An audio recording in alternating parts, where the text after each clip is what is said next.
en attendant suñu gan egsi na ñu jëli ko ak bàkkam. Ah, ok.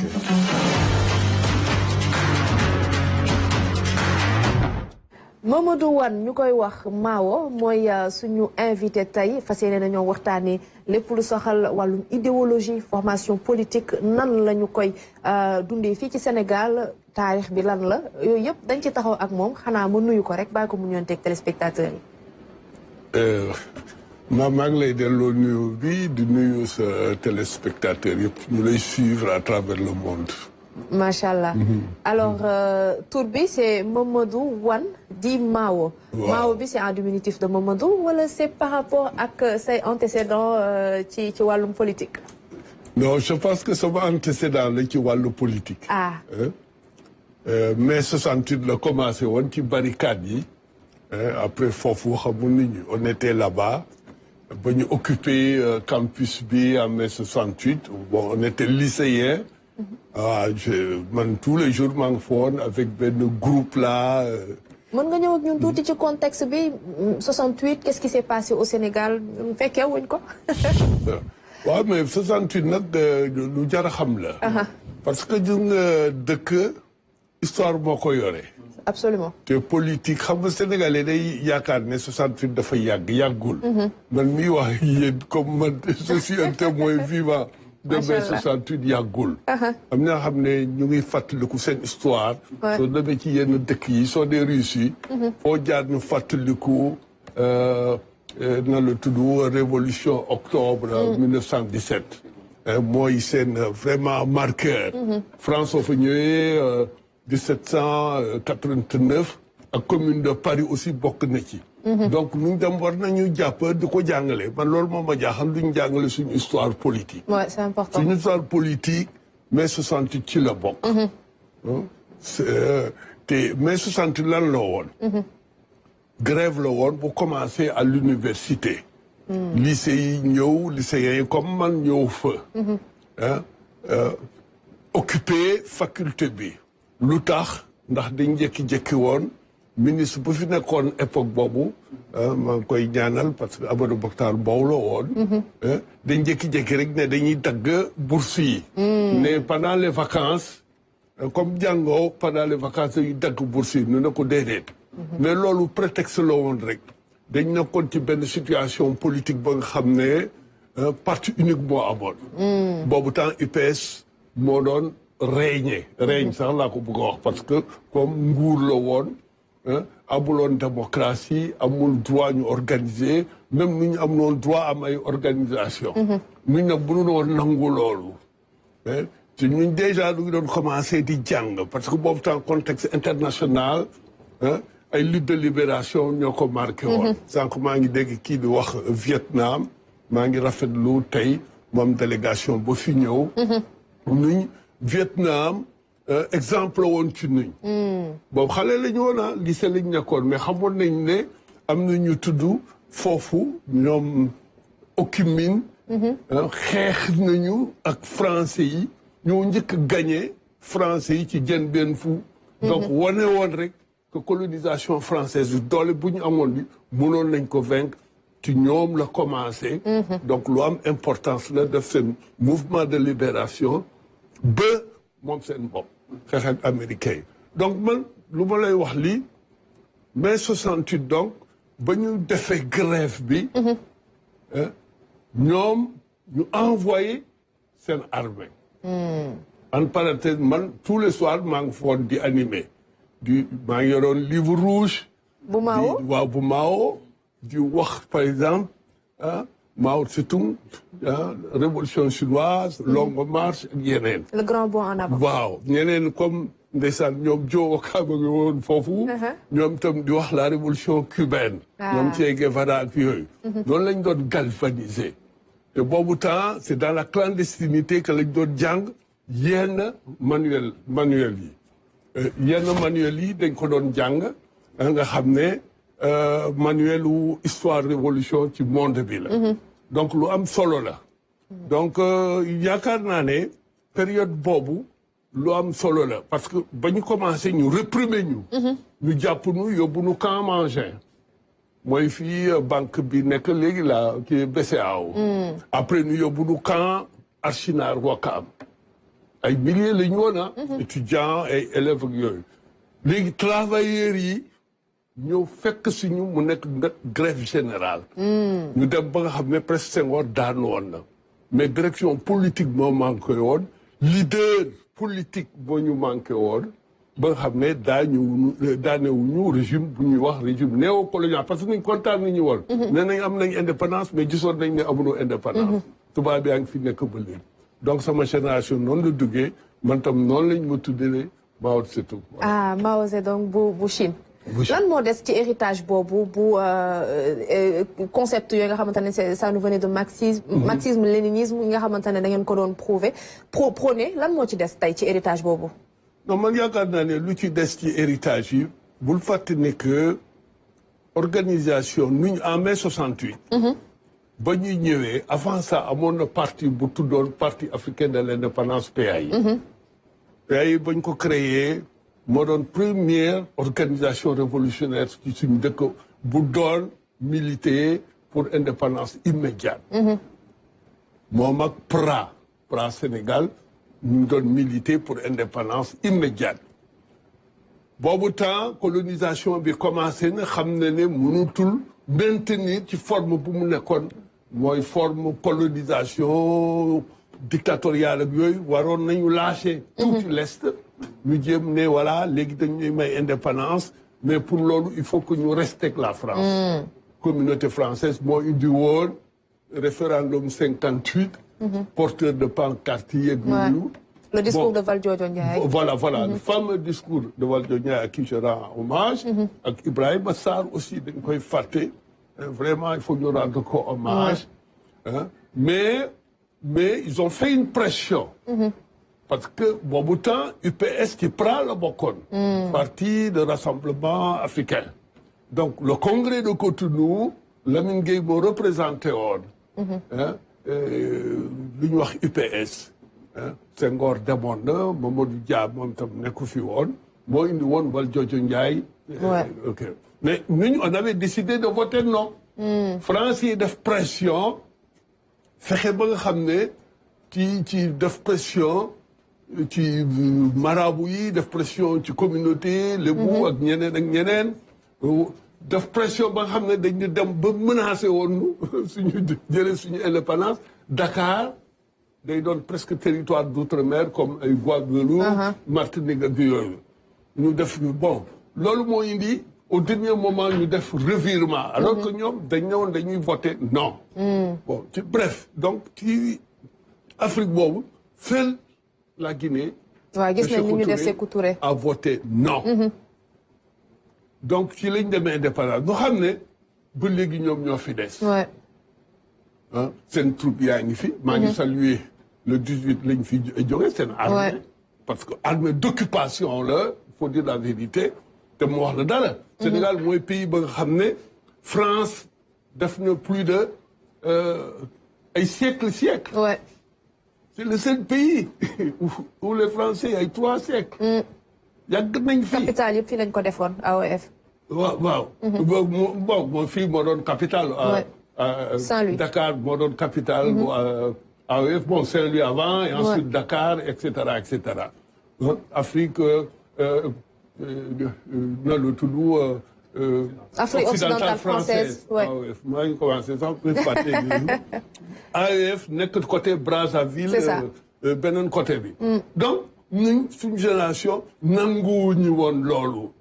dégg ñu imposer ñu continuer imposer ñu français bi alors que ñun dañ bëggoon jàng dans nos langues nationales.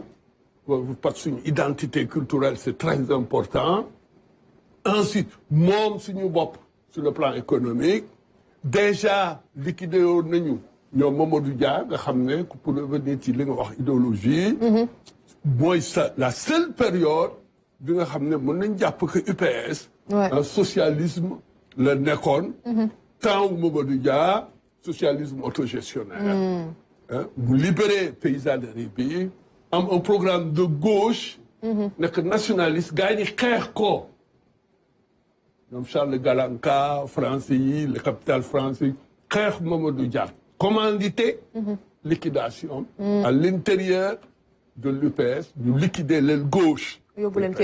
Donc pour revenir, nous, ci période bobu, ba ñu gisee ne que dafa am benn déficit politique bi nga xam ne c'est ça c'est damay tëb nag ñoom Sonko ñoom ba ñu ñëwee indi leadership boobu bu ñu manqué woon nga xam ne il faut que mu am ko incarner une révolution comme surtout comme Lénine et cetera Okumin et cetera ñoom Che Guevara Fidel Castro et cetera donc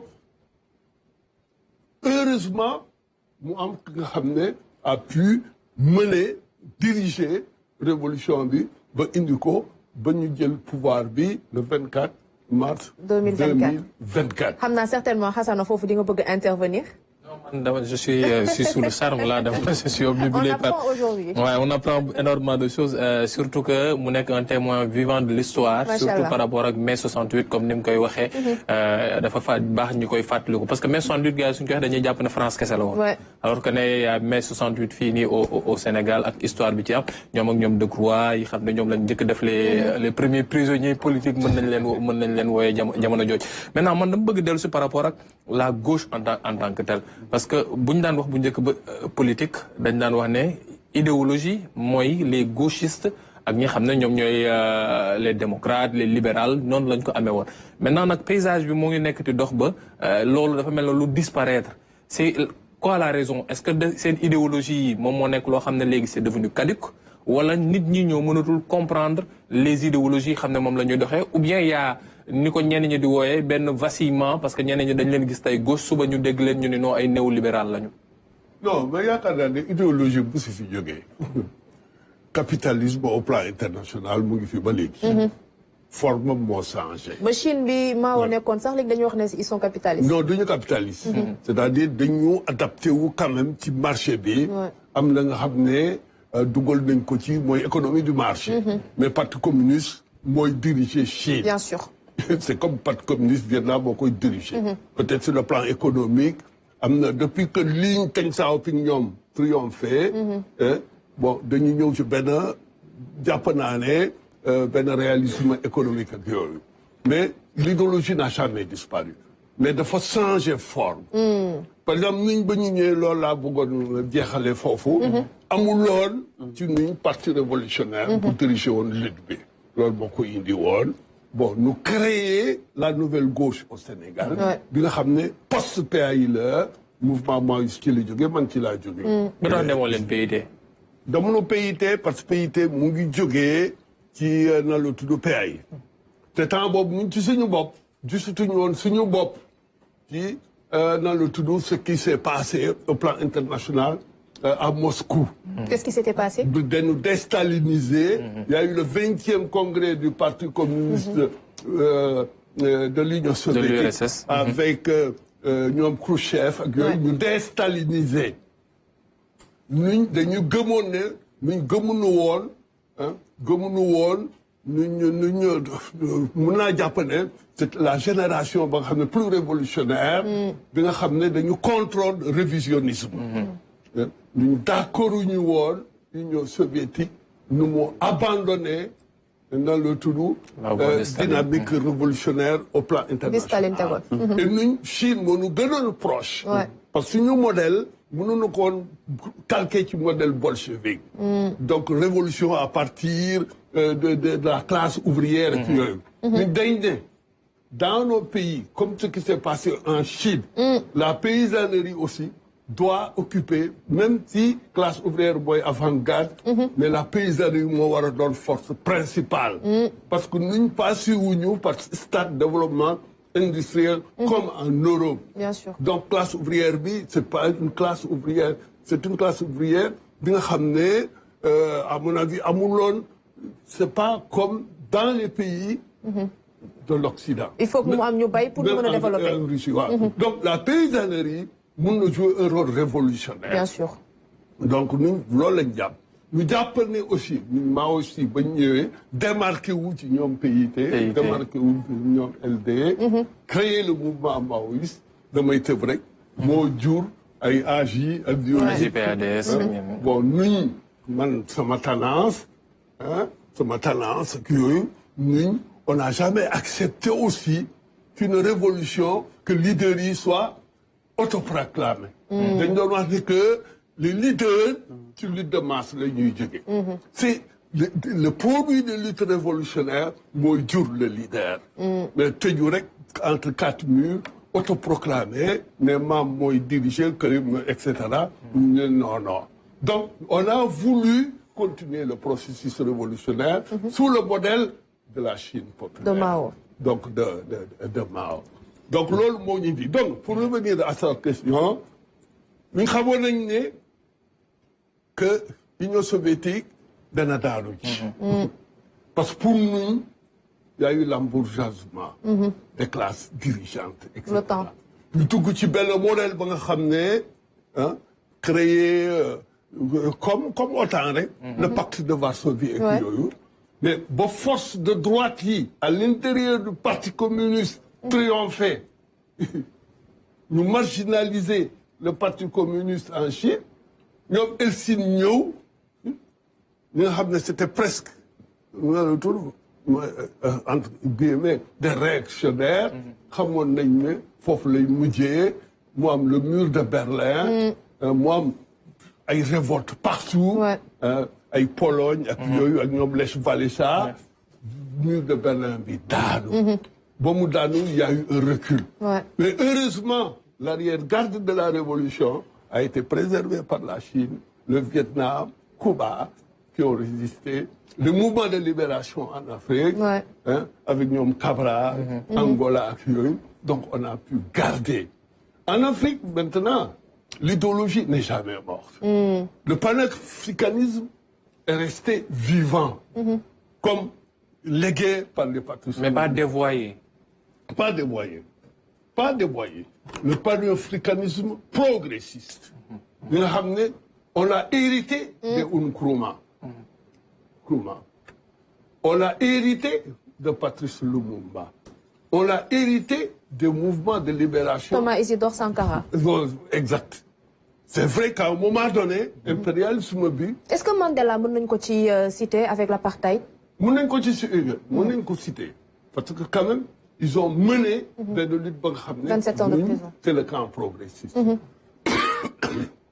léegi la xam ne am na très yu am importance mooy ce mouvement progressiste. ñi ngi ciy ñëwaat ñi ngi ñëwaat ci histoire li nga xamante ne moo di les idéologies ici en Afrique parce que souvent dañuy topp yi nga xamante ne moo jugee un peu partout dans le monde surtout en Europe et un peu en Asie dinañ ci taxaw mais assises yi nga xamante ne ñu ngi ko doon def wala sax waxtaan yi ñu doon def ci dialogue national bi bokk na liñ ci tënk 18 millions de Sénégalais 300 partis politiques mu nekk loo xamante ne bëri na lool idéologie yooyu nag tey dañ koy waxtaanee ak suñu invité ñu xooli reportage bi nga xamante ne rédaction bi liggéey na ci.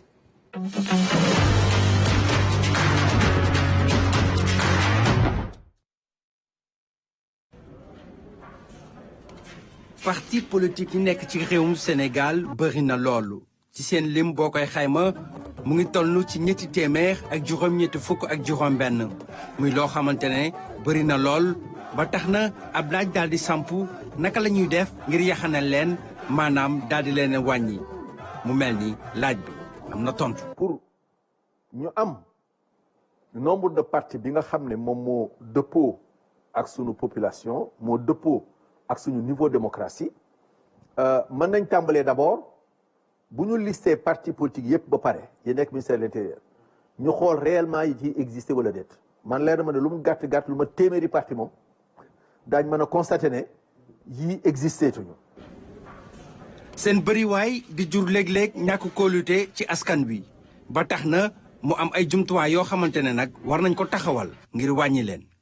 booy taxawal parti politique dañ lay laaj nga am lim boo xam ne dañ koy natt militant maanaam ñu bokk ànd ak yow nga am ci benn lim boo xam ne dañ koy teg ñu ne lim bi boo bëggee samp parti foog nga am ko ci commune Sénégal yépp ñaareel bi dañ lay wax ne boo demee élection faw nga dem élection waaye boo demee élection boo matewul pourcentage bu toll nii mënatoo nekk parti politique.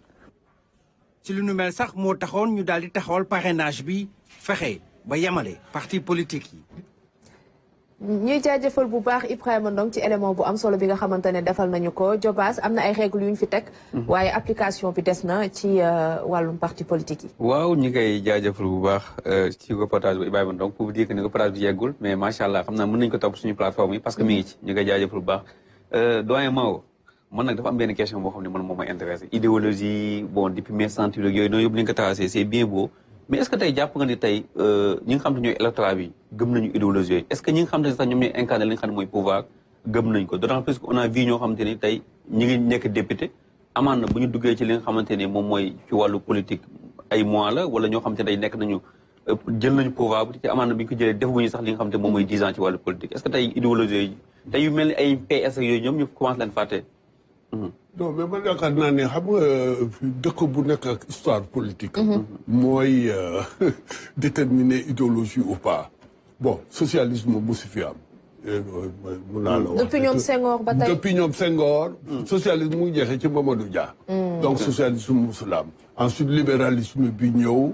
bon Wade ñëw bon affaire bon mélange la. mélange la da ngay épouser. bon jël tout ce qui est progressiste à gauche mais c'est le libéralisme qui est resté mais il y a eu quand même des mesures mun nañ ko jàpp des mesures sociales social-démocratie perte na amam gauche bi aussi à force d'alliance di dugg fi di génn fii ñu ko yóbbaale muy lang soit mu lang ci Wade mbaa mu lang ci Macky dafa mujj perte amam lan moo fi des populisme wala bon non populisme desu fi parce que loolu laa la bëgg a wax nag léegi on est au retour de l'idéologie.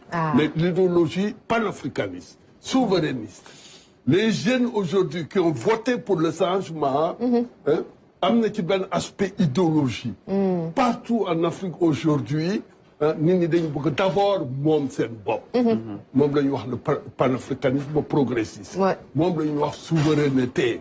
moom nga gis expression am Mali, am Burkina. am Niger, am Sénégal, sous forme de processus démocratique la ñëwee. Pastef ñëw tuddul parti socialiste, tuddul parti libéral, parti africain, des patriotes, etc. Donc déjà ci turam def na lu ñuy wax par exemple le marquage idéologique. Bien sûr. Le marquage idéologique, c'est le retour, le recouvrement de l'ensemble de nos souverainetés perdues. Souveraineté économique, souveraineté sécuritaire, souveraineté linguistique, souveraineté dans tous les domaines. Loolu actuellement mooy le courant historique en Afrique. comme ni ko ku baax ki nga xamante ne moom lañ jëppee université bu Ndakaaru doon waxee Cheikh Anta Diop.